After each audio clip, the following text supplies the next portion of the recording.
Hello everyone, फिर से मैं अपनी नई वीडियो के साथ आपके सामने हूँ। नई वीडियो हमारी जो है वो बहुत ही इम्पॉर्टेंट टॉपिक, किसके ग्रामर के बहुत ही इम्पॉर्टेंट टॉपिक से ली गई है, जिसका नाम है correct form of the verb.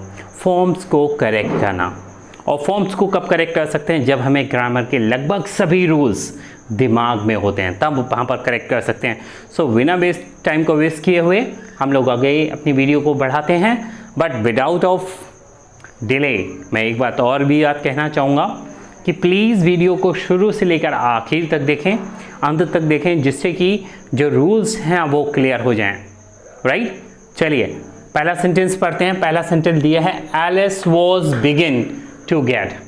Was दिया है ना, जब भी कोई हेल्पिंग वर्ब दी जाती है तो उसके साथ हमेशा कॉन्टिन्यूस फॉर्म आएगी या थर्ड फॉर्म आएगी। राइट, चलिए अब ये कॉन्टिन्यूस फॉर्म बिगिन दिया है ना, बिगिन। अब बिगिन की कॉन्टिन्यूस फॉर्म बिगिनिंग, और जो परफेक्ट फॉर्म है थर्ड फॉर्म क्या होती है? बिगिन होती है, यू एन लास्ट में आता है। सेकेंड फॉर्म में ए एन आता है, और आईएनजी में तो कॉन्टिन्यूस में आईएनजी आएगी। चलिए देखते हैं इसमें कौन सी है। Beginning is the right one. Right, पहले ही टिक कर रखा है मैंने, जिससे कि क्लियर हो जाए। Okay, now second, tired of sit by her sister. Tired of sit by her sister on the bank. Bank किनारे की बात हो रही है, लेकिन इसको छोड़कर हम लोग बात करते हैं किसी भी एक्शन से पहले अगर हमारा क्या दिया है, बताइए, सोचिए क्या है? ऑफ। ऑफ जो है प्रपोजिशन है। अगर प्रपोजिशन किसी भी एक्शन से पहले दिया है देन 100% श्योर क्या आईएनजी फॉर्म लगेगी, कॉन्टिन्यूस फॉर्म लगेगी। तो यहाँ भी बात करते हैं सेट से क्या हो जाएगा? सिटिंग हो जाएगा। सो सिटिंग कहाँ पर है? स्टैंडिंग है, स्टैंड है, सिट है, सिटिंग है। तो सिटिंग को ठीक कर लेते हैं, सिटिंग हमारा राइट ऑप्शन है। राइट, समझ में आ रहा है? चलिए नेक्स्ट पर पहुँचते हैं।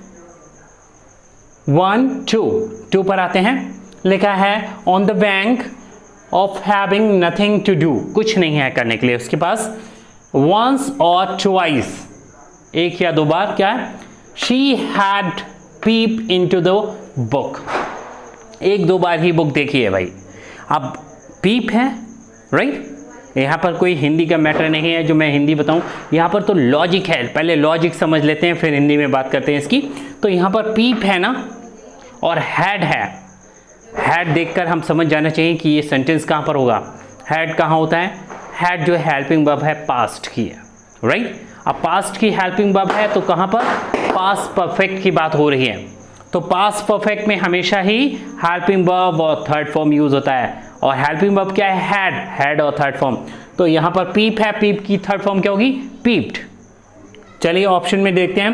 Peeping, a peep, peeped and peep. कौन सी फॉर्म बताई थी? Peeped. Right, click, C option है। क्लियर, समझ में आ रहा है? जब भी कहीं पर भी हैड हो, हैज हो, देन 100% उसके बाद वर्ब लगानी होगी, तो थर्ड फॉर्म ही लगानी होगी। क्लियर, चलिए आगे बात करते हैं थर्ड ऑप्शन की। सिस्टर वॉज रीडिंग, कॉमा है, इसका मतलब ये अनदर पार्ट है, थोड़ा सा रुककर। But it have no pictures, it है। किसी भी हेल्पिंग वर्ब को मेंशन करने के लिए हमें अपने सब्जेक्ट को ध्यान में रखना होता है कि वो सिंगुलर है या प्लूरल है। इट है तो क्या है? सिंगुलर है। राइट, इट्स प्लूरल हो जाता, तो ये सिंगुलर है। जब सिंगुलर है तो सिंगुलर वर्ब रखनी पड़ेगी। अगर हम हैव लिख देंगे यहाँ पर, ये तो प्लूरल के लिए है, राइट ना। सो हैव से क्या हो जाएगा? हैज आनी चाहिए। नहीं, क्यों? पहले हम पास्ट की बात करते हैं। क्यों हो जाएगा? सब तो पास्ट में ही चल रहा है ना। सो वाई, ये नहीं हो सकता, ये नहीं हो सकता। क्यों हम भरेंगे इसको प्रेजेंट में? हैज, हैव प्रेजेंट परफेक्ट की हेल्पिंग वर्ब है। प्रेजेंट परफेक्ट में क्या होता है? हैज, हैव के साथ third form, action third form लगती है।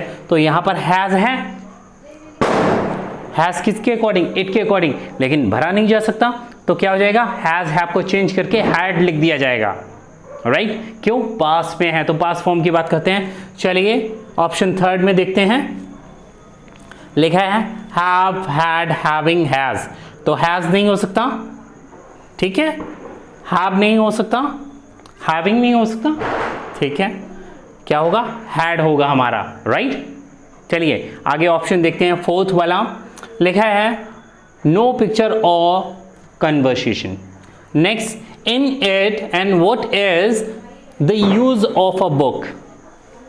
बुक के बाद इन्वर्टेड कॉमा, कॉमा लगाकर उसे सेपरेट कर दिया गया है। आगे चलते हैं, लिखा है थिंक एलिस। एलिस क्या है, सब्जेक्ट है हमारा, डूअर है, तो एलिस थिंक करेगी, राइट, नहीं उसने, क्योंकि सारा जो पैसेज है हमारा, जो स्टोरी चल रही है कॉन्टिन्यूसली पास्ट में ही चल रही है, तो एलिस थिंक नहीं करेगी, क्या करेगी, थॉट करेगी, क्योंकि पास्ट में थिंक को थॉट कहते हैं, थिंकिंग नहीं हो सकता। क्या देखते हैं, ऑप्शन क्या है, thought, think, thinking, was thinking. Past में वॉज थिंकिंग भी आ सकता है, लेकिन ये नहीं होगा, ये बिल्कुल नहीं हो सकता। तो थिंकिंग नहीं, क्या होगा, सिर्फ सेकेंड फॉर्म की बात करेंगे, पास्ट की बात करेंगे, तो थॉट आएगा यहाँ पर, ऑप्शन नंबर ए, राइट।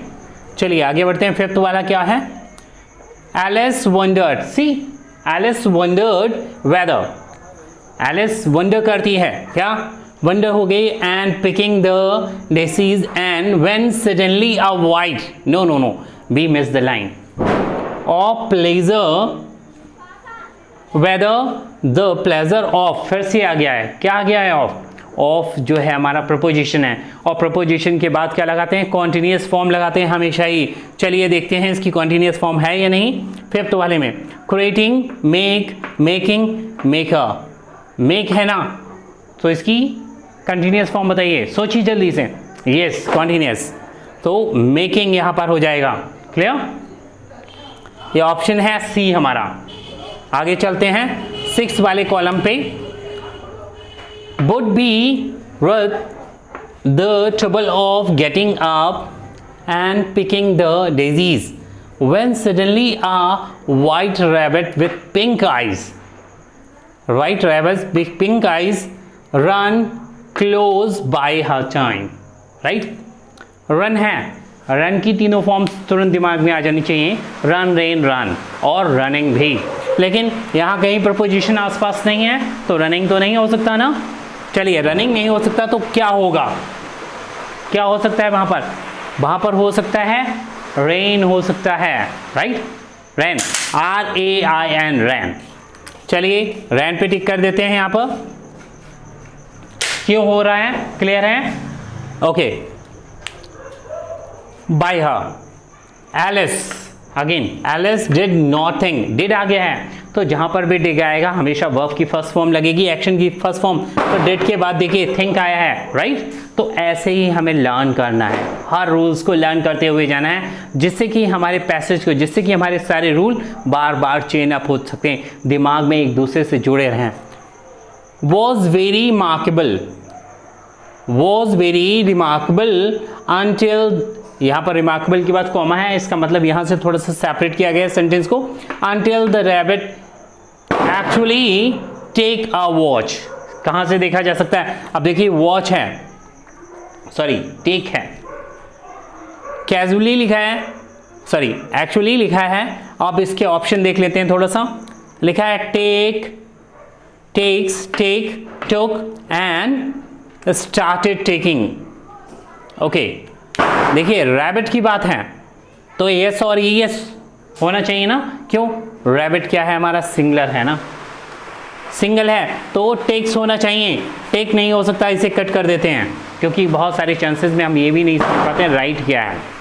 चलिए टेक्स, अब सेंटेंस किस में चल रहा है, पास्ट में चल रहा है पूरा टेंस, तो टुक होगा ना कि टेक्स होगा, और ना ही स्टार्टेड टेकिंग हो सकता है, क्लियर। चलिए लास्ट वन तक पहुंचते हैं। A watch of its waistcoat pocket and days look at it then hurried on and look, look past में चल रहा है तो लुक लगाएंगे, लुक नहीं रहने देंगे, ना ही लुकिंग कर सकते हैं।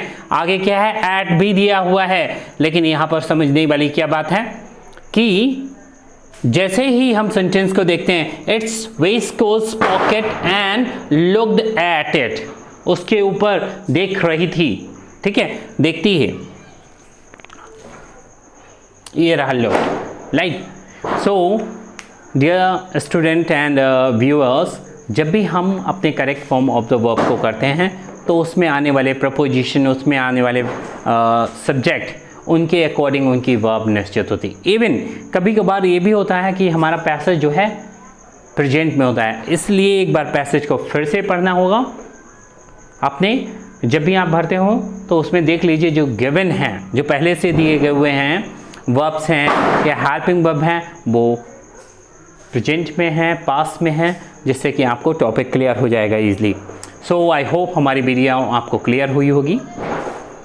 जो टॉपिक मैंने बताया है correct form of the verb, verb के फॉर्म्स को कैसे करेक्टली वहाँ पर लिखना है, क्लियर ना। चलिए, सो ये आज की हमारी वीडियो ख़त्म होती है यहीं पर। आई होप, मैं आशा करता हूँ आपको हमारी video each and every part clear हुआ होगा। सो जय हिंद, जय भारत। प्लीज़ हमारे इस चैनल को सब्सक्राइब करें, लाइक करें हमारी वीडियो को और शेयर भी करें।